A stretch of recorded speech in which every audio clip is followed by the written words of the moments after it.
الله الرحمن الرحیم د لوی په خدمت کې لا یزل په نام باندې د پښتو کې درنو لوستونکو کوم. لکه څنګه چې معلومه ده په مایکروسافټ ورډ برنامه کې مو خپل درسونه پای ته ورسول. نن ورځ د سی آی ټي دریم پروګرام باندې کار کوو چې اکسل نومیږي، چې اکسل د سی آی ټي یو له ډېر مهمو پروګرامونو څخه ده چې د سی آی ټي لومړی پروګرام موږ د وینډوز او اپریټینګ سیسټم لپاره مو استعمالوو، او دویم مو ورډ ویلې چې ورډ پروسیسر و. نن دریم اکسل وایو. د سی آی ټي دریم پروګرام د اکسل نومیږي چې یو له ډېرو مهمو پروګرامونو څخه ده چې موږ یې په ورځني ژوند کې ډېره استفاده ترې کوو. نن ورځ په تفصیل او ډیټیل سره یې وایو اکسل پروګرام. سمپلی تاسو کولی شئ چې څنګه مو چې ورډ پروګرام خلاصو هغسې تاسو خلاصولی شئ. زه دلته په دې کې اکسل لیکم او انټر کوم. کله چې تاسو دا انټر کړئ تاسو به دا د ویلکم سکرین راسي، کوم چې تاسو ته دغه لومړی دا انټرفیس درکوي چې دې کې تاسو غواړئ چې تیار جوړ شوي ټمپلیټ څخه ګټه واخلئ. تاسو کولی شئ په بوټم کې چې کله کلیک کړئ دلته تاسو تیار جوړ شوي ډیزاینونه دي، تاسو کولی شئ دې نه استفاده وکړئ، یوازې پکې خپل ډیټیل وکړئ. خو که چېرته بل نوی ډاکومنټ خلاصول غواړئ یو پر باندې کلیک کوئ. صحیح ده. بیا راځم په نیو کې هلته بلینک ورک بک راخلم. کله چې تاسو دې باندې کلیک کړئ دا موږ سره د اکسل پروګرام ټیک شو چې دا د اکسل پروګرام 2023 ورژن ده چې تقریبا هر ورژن د 3 کاله سره فرق راغلی. دې نه مخکې 2021 ورژن و چې موږ ورډ پروګرام په 2021 ورژن کې ډیټیل او تفصیل سره ویلی ده. نو دا د اکسل 2021 ورژن ده چې موږ ورته وایو چې مایکروسافټ اکسل 2023 ورژن. صحیح ده. مایکروسافټ وپیږئ چې د مایکروسافټ د کمپنۍ نوم دی، اکسل خپله د برنامې نوم ده او دا یې 2023 ورژن ده. موږ وایو چې مایکروسافټ اکسل څه ته وایي، موږ اکسل لپاره استعمالوو. لومړی موږ راځو دې تعریف لیکو چې اکسل is a spreadsheet program. صحیح ده. موږ وایو چې اکسل سپریډشیټ پروګرام ده. ګورئ موږ په وینډوز مې ویلې چې اپریټینګ سیسټم و چې هارډویر به یې په کار اچوو تر څو موږ خپل کارونه وکړو، ډاکومنټ یا نورې برنامې خلاصې کړو، تر څو چې په کمپیوټر کې د اپریټینګ سیسټم نه موږ برنامې شی نه سو خلاصولی. او همداسې مو ورډ ویلې چې ورډ پروګرام مو ویلې چې ورډ پروسیسر و چې موږ ډاکومنټ پکې جوړول، اسنادونه پکې جوړول. نو اکسل هم داسې یو سپریډشیټ پروګرام ده. اوس سپریډشیټ څه ته وایي؟ in which we make into mathematical work. یعنې سپریډشیټ هغه پروګرامو ته موږ وایو چې په کوم کې موږ ریاضي ته وایو میتھمیټیکل چې شو، نو ریاضیکي ورکس and logical works. دا یو لاجیکل به هم وسره یعنې اکسل هغه پروګرام دی چې موږ پکې د ریاضیکي کارونه او تخنیکي کارونه په لاجیکل تخنیک کار ده. یعنې ریاضیکي هغه کارونه کوم چې جمع، ضرب، تقسیم، جذر دا ټول کارونه چې مربوط دي دا موږ په اکسل کې کوو. او په لاجیکل به موږ هغه کارونه ته وایو فرض مثال ته یو دکان کار کوي، یو غواړي چې هر روزانه وګوري چې موږ څومره ګټه کړې، څومره عاید لرو، څومره خرج لرو. نو دا معلومه کړي نو تاسو ته په ورځ کې اخر کې تاسو بیا ښیي چې موږ په دې ورځ کې څومره ګټه کړې، څومره تاوان کړی. دې ته بیا موږ لاجیکل ورک وایو. نو راځو موږ وایو چې لیاوټ دی اکسل پروګرام وایو چې څنګه موږ پوه شو موږ اکسل پروګرام خلاص کړی ده. موږ لیکو چې لیاوټ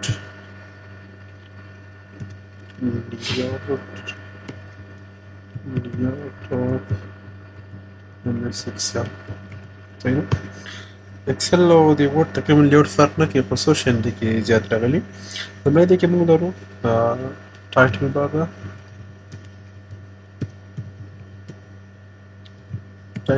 ده، صحیح ده. ټایټل بار موږ دغې صحیح ته وایو، کوم چې موږ فایل ثبتېږي په کوم نوم باندې نو هغې نوم ته چې ثبتېږي هغه دغلته اخلي، دې صحیح ده ټایټل بار وایي.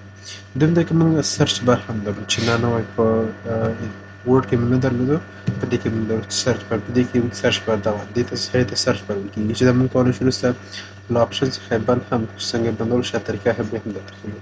په دې کې موږ لرو بیا control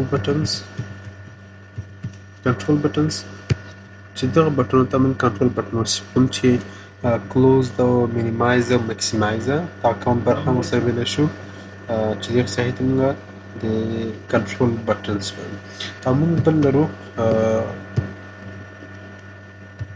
quick access buttons یا موږ کولی شو سمپلی ورته ووایو چې quick access toolbar صحیح ده دغې ته دې ساحې ته بیا کویک اکسس ټولبار وایي کوم چې انډو ده او سیو ده او ریډو ده دې ساحې ته بیا موږ کویک اکسس ټولبار وایو په دې کې بل موږ راځو چې موږ وایو چې مینیو بار لرو صحیح ده مینیو بار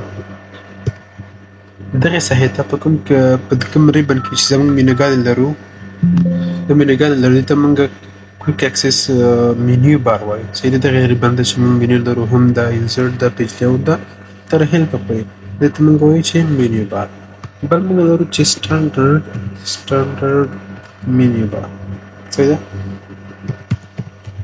سټانډرډ مینیو بار دغه صفت ته وایي په کوم هر مینیو کې چې موږ د نورې اپشن لرو تاسو کولی شئ سمپلي مینیو هم ورته وایي او که نه دې ته موږ بیا سټانډرډ مینیو بار وایو په دې کې بل موږ لرو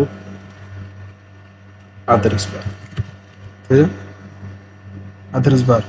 ادرس بار دغې خانې ته ادرس بار ویل کېږي چې دا کوچنۍ خانه چې وینئ دغې ته ادرس بار ویل کېږي ادرس بار موږ کیسه لپاره اکسل کې استعمالوو ادرس بار کې موږ ته دا ښیي چې زموږ کارسر په کومه خانه کې پروت دی کله چې زه دلته کلیک کړم ما ته درته وایي چې ستاسو کارسر چې ده د 9 کالم او 8 رو کې پروت دی کله چې وګورم 8 رو او 9 کالم کې پروت دی دې ته ادرس بار وایي بل موږ لرو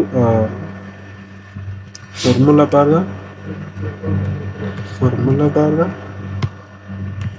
فورمولا بار دغې ساحې ته ویل کېږي په کوم کې چې موږ به بیا فورمول لیکو بیا هغې کې دلته لیکل کېږي چې کوم کې موږ فورمول لیکو بس هغه به دلته لیکل کېږي دې ساحې ته فورمولا بار ویل کېږي بل دې کې موږ یو بل لرو سکرول بار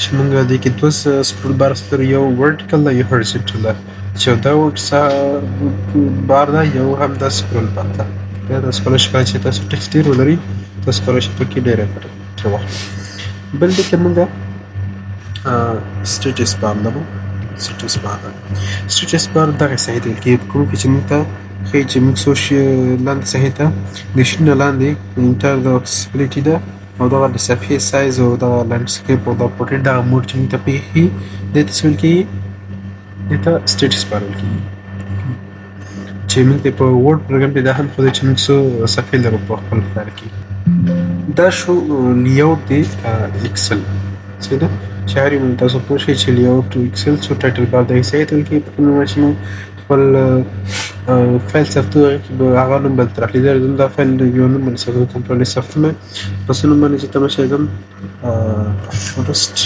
شیټ صحیح ده فرسټ شیټ زه په ډیسکټاپ کې ثبتوم صحیح ده صفر نه کله چې صفر ماته وایي چې په دې نوم سره شته خو دې لپاره به یو بل نوم انتخاب کړو درته چې دغه په دې نوم صفر په ډیسکټاپ کې صفر نه کله چې زه صفر ماته به ما دلته خپل نوم واخلي دې فایل چې دغې ساحې ته موږ څه وایو ټایټل بار دا کویک اکسس ټول بار سو دا کنټرول بټن سو دا مینیو بار سو د سټینډرډ مینیوز دي دا موږ فورمولا بار شو دا څخه او دا د ادرس بار شو او دا هم موږ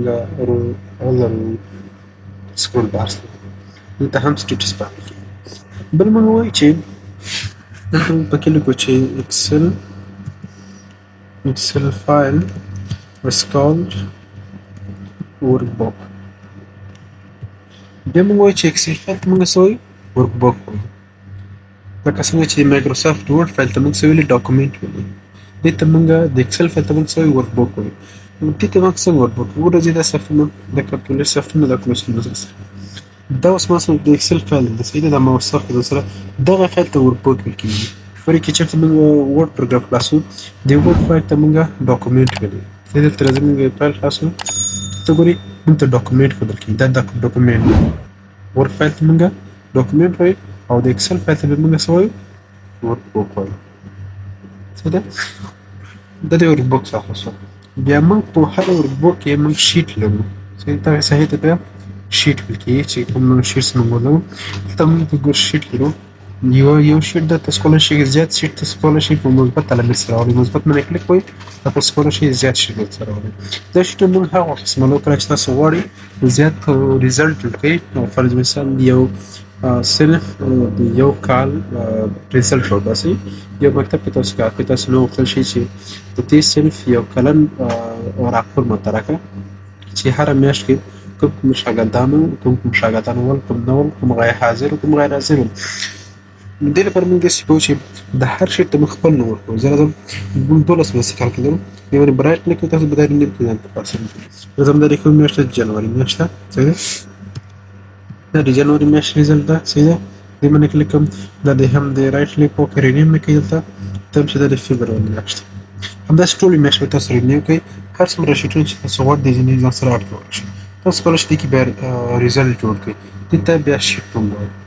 بیا چې هر څومره شیټ موږ ولرو دا موږ سره په دې یو ورک بوک کې ثبتېږي. داسې نه ده چې یو شیټ دی په یو ورک بوک کې ثبت دی، یعنې په یو فایل کې دې ثبت شي، بل شیټ دی په بل فایل کې ثبت شي. نه، دا ټول څومره ورک شیټس موږ ولرو دا په یو فایل کې موږ سره ثبتېږي ورک بوک کې. راځم دلته په فبروري میاشت هلته راځم، دلته څه ډیټیل لیکم. کومه چې نوم لیکم خان، کنټرول انټر، نوم ځان سره ولیکم. راځم د درېیم شیټ ته هلته لیکم چې جان. فرض مثال موږ دا معلومات د کمپیوټر سیستم د فایل سره کلوز کړو. نو کلوز کړو، اوس راځم دې ته سره خلاص کړو. اوس درې شیټ ورته کېږي. راځم د سیستم مسؤل څو ما درې شیټ دي، جنوري فبروري هم درې شیټ دې ته موږ بیا شیټ وایو. بل په کچېرته فهم کړی په مایکروسافټ ورډ پروګرام کې موږ د ټیبل لپاره ډیزاین ورکړو چې څو کالمه موږ ولرو، څو رو دې موږ ولرو، په هغه ډیزاین باندې ته ټیبل جوړوو. ګورئ په ایکسل پروګرام کې موږ تیار روز او کالم لرو، یا تر جوړ شوي دي چې روز د یو عدد په نشه عدد په رقمنامه باندې ښودل کېږي چې 1 2 3 تر کته څومره روز لري، دې ته بیا موږ رو وایو. او کالمونه د الفابet په شکل باندې ښودل کېږي A B C D. همداسې تر څومره کالمونه چې موږ دې ته کالم ویل کېږي. صحیح ده؟ اوس موږ دلته ویلي چې موږ کارسر دلته پروت ده، موږ ته وایي چې ستاسو کارسر چې ده په n کالن کې په n کالن نه په 9 مورو کې پروت دی. موږ کارسر ګورئ رودون 9 مورو کې ده. ګورئ روګانې موږ د حساب په طریقه باندې ښیو چې 1 2 3 دغه روګانې دي. صحیح ده؟ په دا شکل باندې چې موږ دغه لرو دا روګانې دي. او کالم د الفابet په شکل باندې ښودل کېږي A B C. نو دا بیا کالم څه موږ لرو. صحیح ده؟ دې ته کالم ویل کېږي. دا د کالم برخه شوه. بیا ګورئ په دې هر کالم کې دې ځان ته ښایي ته به موږ سیل وایو. صحیح ده؟ دې ته موږ سیل وایو چې یوه خانه ځان ته څه شوه؟ سیل شوه. که چېرته به موږ دا شی وایو دې ته به موږ روس وایو. ته موږ روس وایو. بیا کله چې تاسو همیشه کار کوئ، فرض مثال موږ ویلي چې میتمیټیکل لپاره د ریاضیکي کار لپاره څنګه دلته راځم. دلته لیکم چې 12 زه غواړم د نمرې جمع کوم سره 12 جمع دي 90. دا څه وایي؟ نو زه اوس له اکسل څخه پوښتنه کوم چې موږ ویلي په تاریخ کې ویلي چې میتمیټیکل لپاره موږ څه څنګه راځم.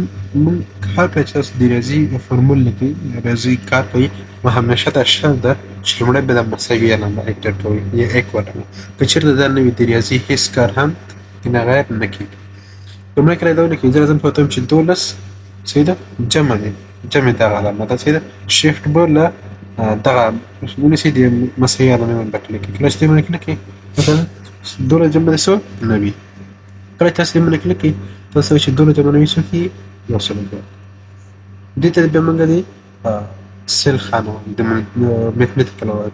کله چې دې باندې کلیک کړئ تاسو وګورئ موږ ویلي چې فورمولا بار دغه فورمولا بار دی کې موږ د فورمولا انټر کړو کنه. صحیح ده؟ دې کې د خانه موږ سلیکټ راته موږ ته وایي چې دا فورمولا موږ انټر کړو، یعنې 12 جمع 90. اوس که چېرته زه دې کې تغیرات راولم، صحیح ده؟ زه غواړم چې نه دا دې 12 نه وي دا دې 13 وي. کله چې زه انټر کړم نو دې کې بیا تغییر راغلی وی که نه، ځکه 13 جمع 90 زیات کېږي. نو موږ څنګه پوه شو دې کې ولې تغییر راغی؟ دې کې ځکه تغییر راغی چې دې کې موږ کله چې موږ فورمول لیکو ته ګورئ موږ ته فورمول ښیي. فورمول کې موږ دغه خانې جمع کړي نه دي، موږ ځان نه عدد کلیک کړی. ګورئ هلته موږ ځان نه عدد کلیک کړی دی. که چېرته موږ د خانې جمع کړی د خانو ادرس هم ورکړی وای، د سیل ادرس هم ورکړی وای، نو موږ ته بیا دا ښوده تاسو کومې خانې جمع کړي دي. کې وروسته تغییر هم راځي، دغه کوم فورمول چې لیکلی دې کې نتیجه کې به هم تغییر راځي. نو دې له خاطر دې کې تغییر رانغی. زه راځم دې کې بل کار کوم. اوس هلته لیکم چې مساوي صحیح ده اوس تم د سیل خاطر انتخابو نو کله چې تاسو خانه انتخابوي نو کله به تاسو لازمي به تاسو سیل انتخاب کړئ تر څو به د ښه کار لپاره تاسو به د سیل ترسم کړئ سیل په کومه خانه کې ده زه ورته چې سیل ستا خانه جمع کول تم د کوم کالم د ام کالم ده سوی د ام کالم کې سم خانه سم رو ده تاسو تاسو راشي شپږم رو څه ده کله تاسو انتخاب کې شپږم کې تاسو اتومات د خانه انتخاب سي دوس موږ سیل سلیکټ کړو اوس به تاسو جمع کړم دا جمع کوم که ضرب وي ته د ضرب ماته تیره شیخ الله تاسو تاسو به د هیستوري کلم نه کې ضرب لکه کومه خانه سره جمع کړئ یو تم په کلم کې وو لیکه او په کوم ورو کې ده کته برشي نو ته کته راشي د مسره په و مرو کې څه ده تم چې و مرو کله چې تاسو وای تاسو به اتومات دغه خانه انتخاب انټر کړئ کله چې انتخاب انټر کړئ تاسو چې 30 ضرب 90 2000 د کله چې څه باندې کلیک کوم ته فرمول کې څه ښیګوري فرمول کې تاسو د ام شپږ خانه دغه شو ضرب کړئ مې د کومې خانې سره لا ام لا او خانې سره د یو کلم د ومي رو سره جمع کړل که چېرته زه راځم په دې کې تغییر راولم یعنی 90 د ضرب د ډېر سره د دې بعد له شلو سره ضرب شوی کله چې انټر کړم په ریزلټ کې به هم نو ته تغییر راځي که زه چې ته دې کې هم تغییر راولم په دې کې به ته د ټول سپی کله چې انټر کوم په ریزلټ کې به هم تغییر راځي ولې تغییر راغی ځکه موږ د سیل انتخاب کړی کنه بل طریقه هم تاسو کولای شئ ډېر اسانه طریقه مساوي ولیکئ سمپل خانه کا د سیک ادرس مور کوي چې و کلم دی کلم د سمپل شي د خانه انتخاب کړئ څه ده بیا راسي لو شیفت له مساوي سره وایي د څه کله وایي تاسو اتومات جمع راسي به د خانه انتخاب کړئ سمپل انتخاب کړئ په دې کې دا ریزلټ تاسو راځي جمع کړئ کوم څه که چیزی رسم دیگه میتونم چنان در ضربی و فرمول که وقت استفاده دارم تا براشی مثل بکلیک کی تا داری ضرب داشت ضرب ولم رو که انتر بگی کلا چه انتر که ریزلت اصلا نوی افشده که چرت زوز دیگه تغییر ولم دا دی اتیاوی سیده هم په دې کې تغییر راځي هم په دې کې تغییر راځي دا یو طریقه شو بل موږ راځو بل طریقه باندې کار کوو څه دې کې راځم دا خانه سي انتخابوم او تاسو شاید آل پاورډر هم کوي تاسو په مایکروسافټ ورډ کې هم ویډیو آل پاورډر کوي دې کې راځم د کې د ریزلټ لیکم لیکن کوم چې لمړی د مثلا نه وي څه او نیم دی ورډ دی څه ایکسل دی څه دا او دا هم ټوټل نیم کې لیکم چې خان دا خان دی خان دا جان دا کامران دا عمران دا دا درې نومونه څلور پیژنم نه دلته کوم شی اوس دې کې ورډ پروګرام کې خاص نمبر اخیستی ته نو ورډ کې د نوم اخیستی چې د جان څخه اخیستی جان کې آیت اخیستی همدا نمبر وته لیکم چې دا ایکسل کې همدا اسمه ټوټل کې نه رسو چې دا دې کې دا نمبر شي چې اوس زه دوه پروګرام لرم سبب آسان ده خو زه څنګه جمع کوم یو طریقه موږ دا ولې چې مساوي به کې داخله به جمع کې مساوي لا شرط له مساوي ځله مساوي د لپاره اوس موږ لیکو چې د جمع په یو طریقه موږ لیکل شي مساوي موږ لیکل داخله به جمع کړو ته جمع کړه په کومه خنسه دې سره کار وکړو چې د ریزلټ اوس که چېرته موږ داسې کوو نو چې هر نفر ته فرض مثلا موږ ډېر نومونه لرو 50 نمبر لرو اتیا نمبر لرو اوس که هر نفر ته داسې کوو چې مساوي لیکو دا جمع کړو دې سره موږ غټ مشکل وسو د لپاره موږ بل اسان طریقه کوو دا ته کله چې تاسو د خانه ریزلټ ولیکو دم جمع کړو ته د ریزلټ موږ ولیکو یو سره پنځه درشو د کله چې ته ګوري دې منه کلیک راولي نو دې ملته تاسو یو د جمع علامه راکړئ کله چې د جمع علامه راکړم تاسو به سمپلی لیفت کلیک ونیسئ دې سره کته راولي هر څومره نمبر چې تاسو لرئ کته به راولي کله چې کته راولي تاسو د ریزلټ هم بلاک شي که چېرته بیا دې کې تاسو تغییرات راولئ نو شپږ اویا سره زم د دې نوي وي هکټر به دې کې هم تغییر راځي دا اوس اتیا د زوم چې دا د شپېته وي هکټر کې دې کې به تغییر راځي یو طریقه ده بل طریقه موږ د پاسنی جمع کو سره د طریقې لیکو شي بل بل جمع کوي تاسو اسانه دا خانه دی فرض مثال کوم چې دا خانه کې آلت او مساوي سره کلیک صحیح ده دا خانه به انتخاب کړئ ته چې دا آلت او مساوي کله چې آلت او مساوي وي تاسو به دې ټول ریزلټ راسي او که چېرته ته دلته ټوټل ورئ فرض مثال تاسو په دا شکل ټوټل ورئ د هوريزونټل وي تاسو په داسې ډول څه ده ګورئ مساوي ولیکئ تاسو کولی شئ دا سمپلي دا شی انتخاب کړئ څه ده دا شی انتخاب کړئ دا به ریزلټ راکړي کله چې انټر کړئ داسې کېږي که چېرې تاسو داسې ریزلټ هم ولرئ څه ده څه دلته دا دې نه وي څه ده لیکې راځم چې دلته لیکم چې مساوي دا خانې دې ماته چک شي څه ده دا خانې انټر به کړئ دا موږ ته ریزلټ راسي دې ته موږ وایو د جمع علامه بیا وروسته موږ په درسونو کې وایو چې په ډېرې فنکشنو سره موږ کولی شو په خپل لپاره دومره زده کړي چې موږ څنګه کولی شو د خپل ابتدایي کارونه په دې باندې وکړو دا د دې خانو کار شو